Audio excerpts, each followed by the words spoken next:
2015, Paige Vanzant had the MMA world at her feet. A combination of good looks and supreme striking left her primed to be the next female face of the UFC, only for injuries, poor form, and conflicts with the two brass to turn her into one of the sport's biggest failed prospects. Welcome to the INC, and today we ask, what happened to Paige Vanzant? Born March 26, 1994, Paige Vanzant seemed destined for stardom from the very beginning. The former Paige Sletton split her time between ballet, jazz, and hip-hop, and even appeared in a mop commercial as a teenager. But constant bullying stemming from a 2008 gang rape led her to change her name and move to Nevada at the age of 15. It was there that Vanzant discovered Ken Shamrock's infamous Lion's Den, sparking a love of boxing and grappling that defined her career, before making her amateur debut against Morgan Hunter for the Ultimate Reno Combat promotion in 2012. Well, that's it. What a debut for Paige Vanzant. Way to get in there and get the job done. Vanzant made her pro debut a few months later before jumping around smaller events in Texas and Colorado, as well as a brief stop in Invicta, where she suffered her first career loss to Tecia Torres. While Vanzant's 3-1 record was far from impressive, her age, appearance, and scrappy fighting style soon caught the eye of the UFC, who made the 20-year-old one of the first signees for their new strawweight division. Vanzant was originally intended to make her debut on the 20th season of The Ultimate Fighter, but due to being under the legal age for drinking, she was forced to withdraw from the show. Vanzant's signing immediately caused controversy. Despite only having 4 pro fights, Vanzant was given an individual endorsement deal with the UFC's kit supplier, Reebok, making her one of just 6 fighters to receive such an honor. UFC President Dana White claimed Vanzant got the deal due to having her it factor, but murmurs of favoritism for the 20-year-old circled around the MMA community. Worse was to come months later, when fans uncovered a social media post from Vanzant vowing to shave her head should she reach the UFC and donate the money to a children's cancer charity, only to back out of the deal at the advice of her management team. The scandals made Vanzant a maligned figure by the time she faced Kaylin Curran at Fight Night Austin. The two engaged in a back-and-forth brawl of momentum shifts and multiple submission attempts before Vanzant stopped her fellow newcomer with strikes in the third. Vanzant winning Fight of the Night honors and proving to naysayers she was more than just a pretty face. Vanzant followed the triumph with a decision win over Ultimate Fighter contestant Felice Herrig, by which point she was joined by the man she'd become synonymous with throughout her UFC run. Like Vanzant, Sage Northcutt entered the UFC seemingly groomed for superstardom, a 19-year-old karate phenom with the good looks to match his flashy moveset, and pundits were quick to match him alongside Vanzant. MMA's Ken and Barbie were born, a young power couple who, along with Conor McGregor and Ronda Rousey, represented the new, mainstream conscious version of the UFC. The hype around Vanzant saw her given her first pay-per-view slot against Alex Chambers at UFC 191. Vanzant controlled her Australian opponent throughout 3 rounds of action, before taking a page out of Rousey's playbook by submitting her opponent with an armbar. Armbar, spinning for the armbar. Beautiful job. It is all over! Beautiful job. Paige Vanzant! The fight seemingly confirmed Vanzant as a star in the making. A 3rd straight win booked her place in the strawweight top 10, and soon fans were teasing the prospect of a match with newly crowned champion Joanna Jędrzejczyk. All it'd take was one more win and a shot at the title would surely be hers.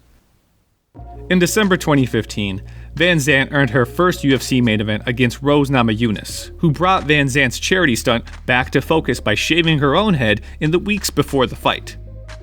Despite Namajunas coming off of a win in her last fight, it did little to sway the opinion on Vanzant, who entered the fight as a -150 favorite over the former title challenger. Namajunas dominated the fight from the start, bloodying Vanzant with early ground and pound and leaving Vanzant to spend the rest of the match fighting off multiple submissions.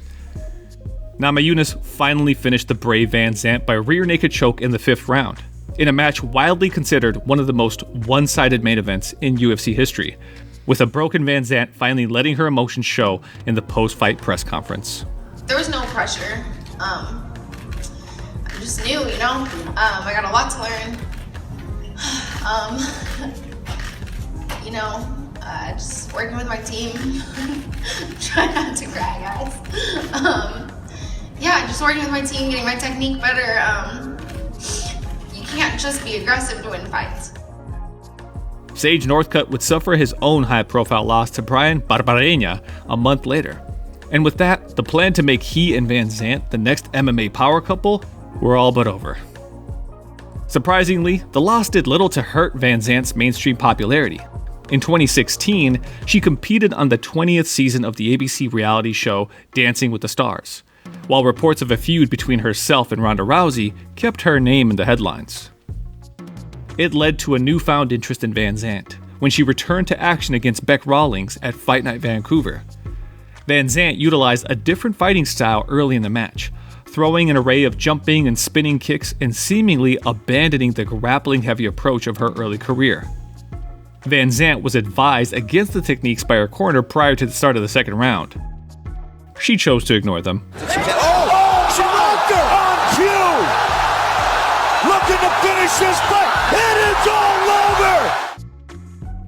The knockout earned Vanzant a Performance of the Night bonus and reignited interest in the youngster. And with her mainstream popularity still high after her reality TV run, the UFC was all but ready to take another shot at Brand Vanzant. Nearly 12 months to the day after her loss to Namajunas, Vanzant returned to the main event scene, this time against former Invicta champion and fellow fan favorite Michelle Waterson. Vanzant and Waterson spent most of the fight's build-up dancing and joking with one another, and while their antics pulled big TV ratings, it did little to convince hardcore fans they were worthy of their status. A statement performance was needed to get the purists on their side. Unfortunately for Vanzant, she wasn't the one who delivered it. It is all over. Michelle Waterson penalty chokes out Paige Vanzant. Vanzant spent the second half of her tenure as an attraction fighter, pulling in many casual viewers, but never treated with the level of legitimacy during her 2015 heyday. An attempt to revive her career at flyweight fell through after a unanimous decision loss to Jessica Rose Clark, one which saw Vanzant break her arm early in the second round. Injuries would become a defining part of Vanzant's later years, as complications relating to her fractured arm limited her to just 3 fights over the next 4 years. It was during this time that Vanzant went under another kind of surgery. Let's just say the move to flyweight was a little more necessary than before. In her time away from the sport, Vanzant became a vocal critic of the UFC's pay structure, suggesting that female fighters earned far less than their male counterparts, and claiming she made more money through sponsored Instagram posts than she did fighting. Vanzant showed flashes of her old self in a back-and-forth scrap with Rachel Ostovich at Fight Night Brooklyn, but by this point it was too little, too late. Vanzant's form, injuries, and criticism of the promotion left the UFC unwilling to renew her $40,000 fight contract. Sage Northcutt left the promotion in similar fashion 2 years earlier, and it looked as if Vanzant was doomed to the same fate. Vanzant made her final UFC appearance to little fanfare at UFC 251, where she was quickly overwhelmed by the UFC's newest marketable star. Oh, she tapped Amanda Ribas. There it is. A quick night at the office, and her star just continues to shine, Michael. On that lackluster note, Vanzant formally entered free agency, with many expecting her to join new husband Austin Vanderford in competing for Bellator. A deal was also rumored with one championship, but after seeing what had happened to her close friend Sage Northcutt, she quickly decided against the move. We would show you the clip, but 10 billion people have already seen it.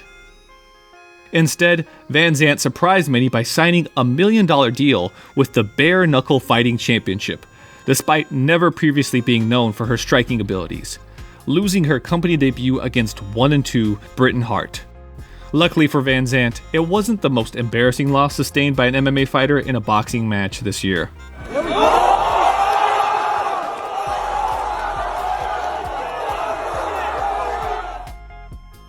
Vanzant has recently teased a return to bare knuckle in July and remains committed to restarting her MMA career in the future.